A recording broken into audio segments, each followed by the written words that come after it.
Welcome back to Sika Strength. Welcome back to Sika Stan. My name is Dara. I'm one half of the coaching staff here at Sika Strength. Now, you've probably noticed over the last number of months, Owen was doing a lot of plyometrics, a lot of jumping, really working on his vertical jump, really working on his sprints and his hill sprints.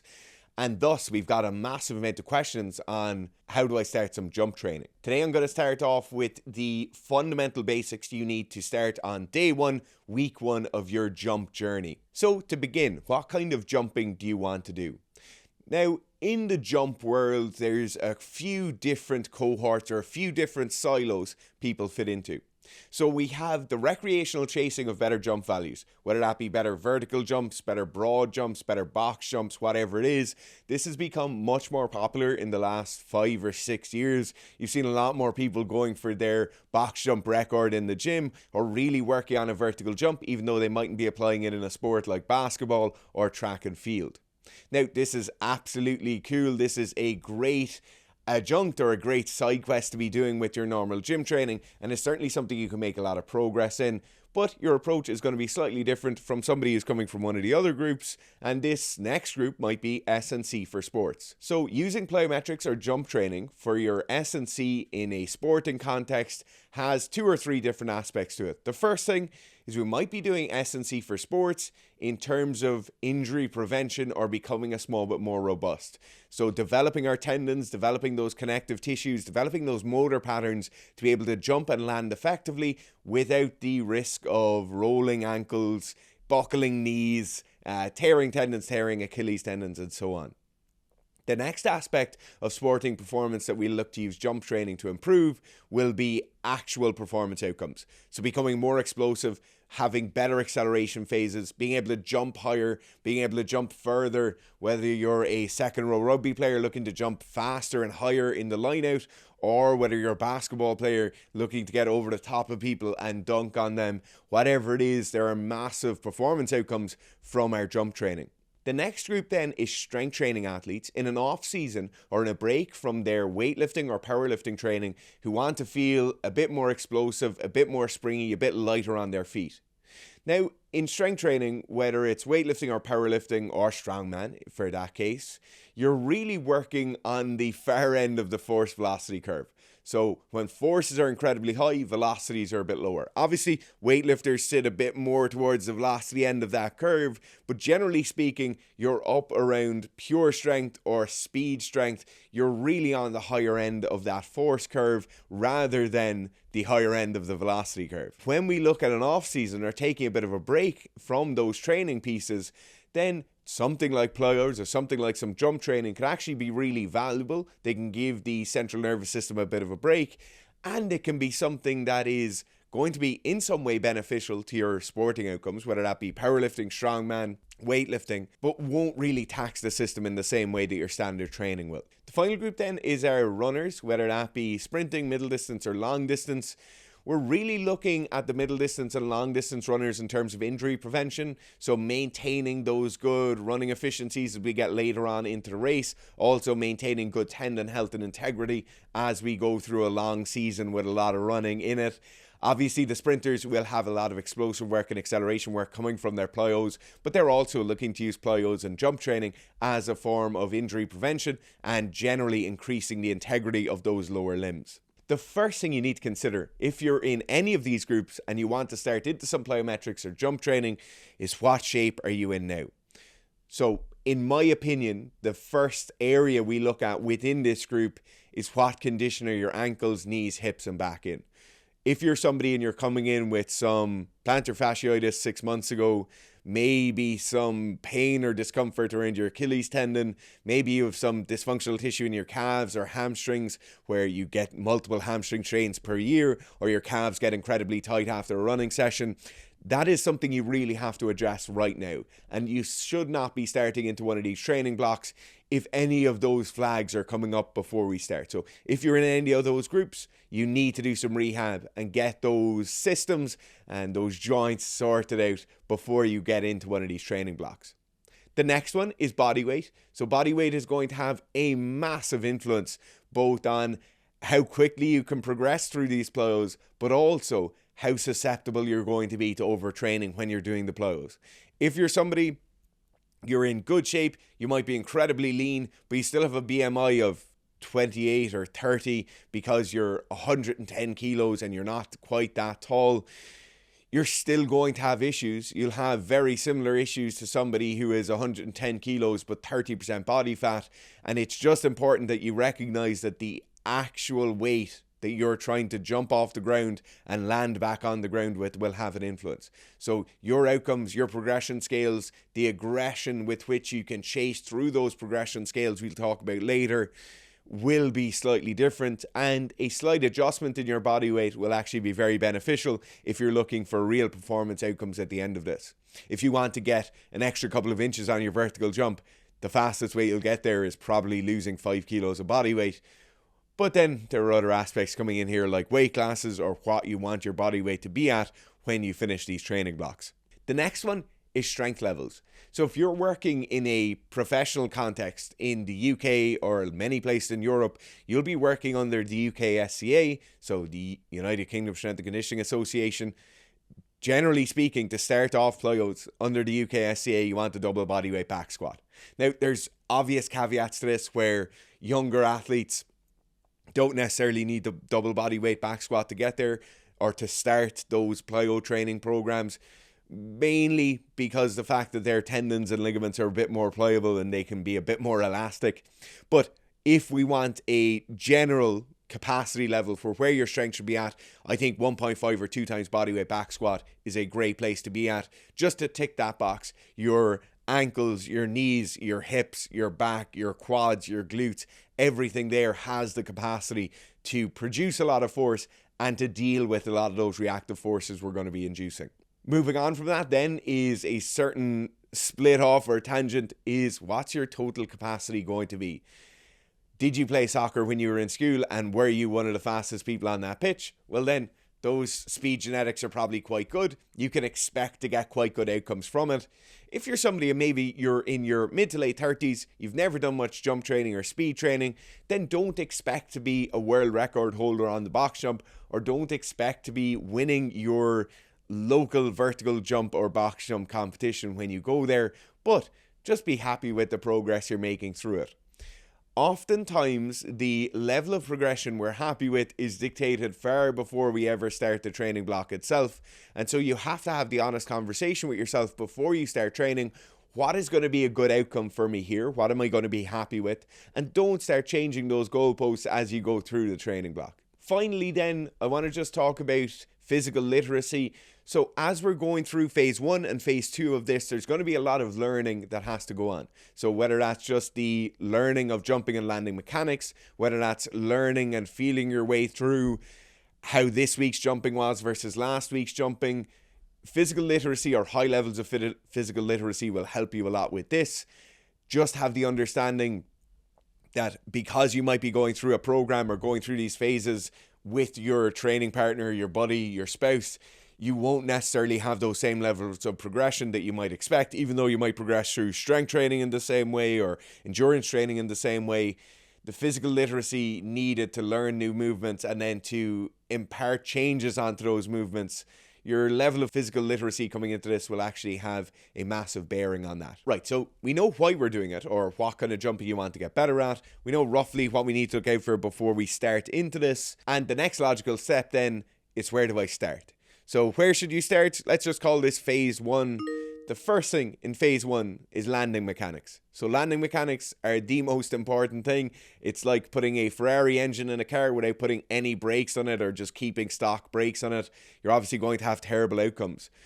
Landing mechanics in our phase 1 of training are going to look very simply like landing on the balls of our feet, not heel striking the ground when we land. Also having very soft landings, so whether that be audibly or kinesthetically, my feet shouldn't be slamming into the ground when I land. I should have a soft, pliable landing when I get into those positions. Now, the next thing in terms of landing mechanics are, what are my joint angles looking like? I shouldn't be doing a simple 1 meter broad jump in my first week of training and seeing my 2 knees collapsing in together in kind of valgus knee rotation. I also shouldn't see my lower and mid back collapsing in as if to absorb the impact of my weight jumping forward. I definitely shouldn't see any collapsing in or rolling in of the ankles when I'm landing. And so for this reason, the standing broad jump is going to be a very good place to start. Now, the first reason for this is I can put a camera phone on the ground near where I know I'm going to be landing. I'll ideally put like a wide angle lens setting on that and just be able to see what are my ankles, knees, hips and back doing when I land. Does this look like a good position? Obviously, there are ideal joint angles. There's ideal amounts of internal and external rotation that our knees will be going through, our hips will be going through. What's my posture looking like?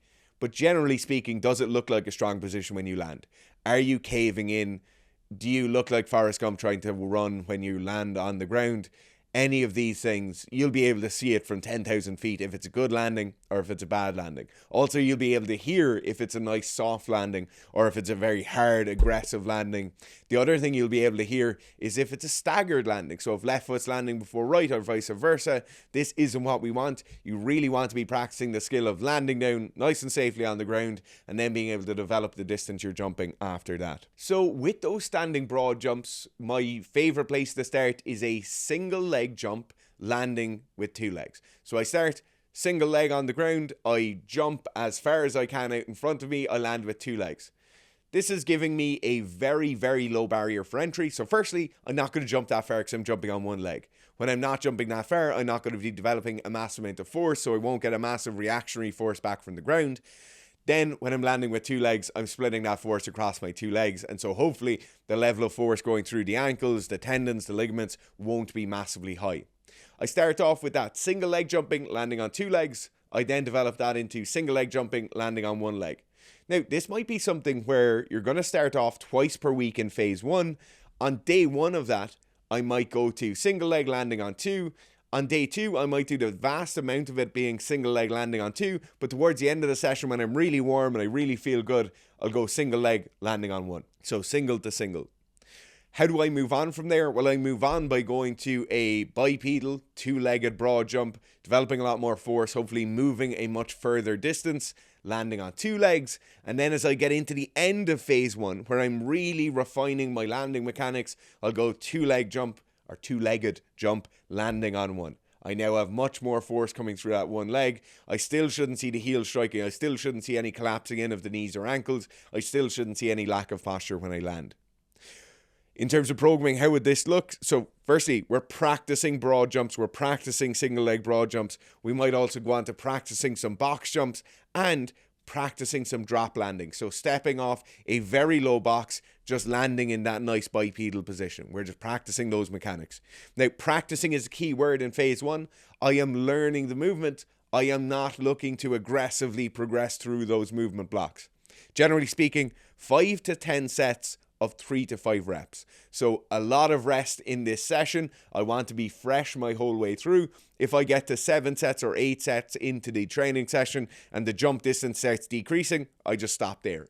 I'm only going to continue jumping as long as I am jumping at least as far or further than I have on my previous set. The final thing then is we should have the idea of practicing maximal contraction here. So I'm not going to be going for absolute distance on each of my jumps, but certainly during every one of my training sessions, I should have the opportunity to practice a maximal jump. Maybe that is as I'm 50% way through my sets, I might be doing broad jumps with those single and double leg landings, but I'm going to give myself the opportunity to maximally contract. And usually what this looks like is just standing on the ground, doing a vertical jump as high as you possibly can. This is going to be vital when we move on to the next phase of training, where we're really looking to develop those actual jumping mechanics and that coordination of muscle fibers to allow us to get as much contraction and as much force development as quickly as we possibly can. This brings us on nicely then to phase 2 of our Plyos, or our starting to jump program. So phase 2 looks like our learning to jump phase. So phase 1 is learning to land, phase 2 is learning to jump. What we're really looking to do here, and we briefly touched on it in the last one where we had the opportunity to maximally contract, but what we're really looking to do now is learn the skill of coordinating our calves, our quads, our hamstrings, our glutes, our back, our arms, our shoulders, to get everything moving in the same direction at the same time, to get as much force production going on as humanly possible, as quickly as humanly possible. So this will look like our broad jumps again. It will look like measured broad jumps again. So measuring becomes really important now, whereas it wasn't really important at all in phase 1. I'm also going to start bringing in things like vertical jump to target. So with a broad jump, it's quite easy. I can pace it out, or I can do one foot in front of the other to get a foot measurement for how far I'm jumping. I can then incrementally increase that from set to set, or from session to session, or from week to week. With the vertical jump, just a simple vertical jump up, tap a target on a wall, tap the rim of a basketball net, whatever it is.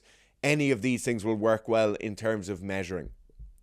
The next thing that comes along with this in terms of our jumping mechanics is learning the optimal jumping mechanics for us and what we're doing right now. So some people, depending on your relative ratio of fast twitch to slow twitch, some people will dip lower and drive for longer in a vertical jump or a broad jump setting. Some people will have a very, very shallow dip and drive into that jump. This phase is where we kind of learn that. It's also where we learn what optimal movement are. So imagine for a second I go for a maximal broad jump. A lot of the time we'll get people overly recruiting their hips, and their ass and pelvis will kind of propel them forward during that broad jump, where they might want to be in a slightly more ideal position and utilize their quads and calves more in that initial takeoff period. Now, this is something where recording your sets, sending these to a coach, getting somebody to watch you, training with a training partner, all of that will help. It's very easy to see poorly coordinated movements during jumps, because jumps are incredibly commonplace in terms of sport. If you've watched basketball, if you've watched soccer, if you've watched whatever sport growing up, you'll know what poor jumping mechanics look like. In the same way where it's going to be pretty obvious to see poor landing mechanics in phase 1. The final aspect then of phase 2 and what this should look like is we're probably going from the 2-day per week frequency in phase 1 to a 2 or 3 day per week frequency in phase 2. We now have a very refined progression scale, so you understand that each week we want to be increasing either amount of sets, amount of reps per set, or distance or intensity or relative intensity of those sets. Maybe we're doing the same amount of sets, reps, and distance, but maybe we're going to a slightly more difficult variation of the jump. So in this case, it'll still be broad jumps, box jumps, vertical jumps to target, box jumps. Also, the addition here of something like a seated box jump or a seated broad jump could actually be quite useful. It's particularly useful in the case where we're learning better jumping mechanics. So a lot of time people will have a problem or just a lack of coordination using their legs, particularly their quads during jumps. And so going to a seated variation, you'll feel those quads kind of driving as you're going from that slightly deeper position. The other aspect then of the seated jump variations is that they will allow us to train a deeper dip and drive. If somebody's barely kind of dipping and driving and you feel like they could be putting more force into the ground for longer, thus getting better jump outcomes, then the seated jump or pause jump variations can actually be quite useful. The final phase then for people beginning their jumping journey or beginning plyo training, phase 3, let's call it, will be rebounding. So in this case, we'll go back to fundamentals like we had where we had single leg, then single leg, then single leg to double leg. So it might be a single leg broad jump, and then immediately we go into a double leg broad jump. What we're looking for here is training of the stretch shortening cycle. So in phase 1, we certainly weren't training that all that much, maybe a bit of counter movement in that initial broad jump or vertical jump. In phase 2, we're really not training the stretch shortening cycle all that much either, although we'll probably be utilizing more of that dip and drive and more of that counter movement as we progress from week to week and as we increase the distances of those. But really, in phase 3, what we're looking to do is, obviously we'll utilize stretch shortening cycle in the initial jump, but then we're really looking to utilize it in the rebounding jumps afterwards. So imagine a initial hop over hurdle and then 2 more hops over shorter hurdles or equally spaced hurdles after that. This is the phase where task-specific work should really be coming in. If you're a basketball player and you want to get much better at that running in, posting to 2 legs and then running up, or posting to 1 leg and then jumping, any of these things during phase 3, we could start making these more task-specific. And then finally, what we should be looking at is maximizing those ground reactive forces. So ground reactive forces, as we talked about with body weight at the start, are really important here. You want to be landing in that not really soft, squishy position like we talked about in phase 1. You want to be landing in hard positions where I'm getting a lot of force moving up through my Achilles tendon. We're getting very strong afferent nerve signals coming up through our peripheral nervous system to our central nervous system, causing us to drive as hard as we possibly can for those next bout of jumps. And so in this case, this is the more advanced. This is really where you're going to see more athletes, more skilled, or people with better genetic potential spending more of their time. And it is certainly something that will take some time. So if you've gone from phase 1 to phase 2 to phase 3, and phase 3 starts kind of kicking your ass, don't be afraid to come back to phase 2 for a while, spend a bit more time here. Maybe you do 2 or 3 weeks of phase 2, then go for a week of phase 3, 2 or 3 weeks of phase 2, and a week of phase 3. And that will serve you well. If you've any questions about plyo training like this, pop them down in the comments below. If you'd like some strength training to get that back squat up to that double bodyweight back squat, go check out the Sika Strength app. It's available on iOS or Android. We have the RTA, the famous squat program, up on the app. We also have the RTA 2, which is a slightly longer, slightly more voluminous squat program, which gets phenomenal results every time. Thanks, guys.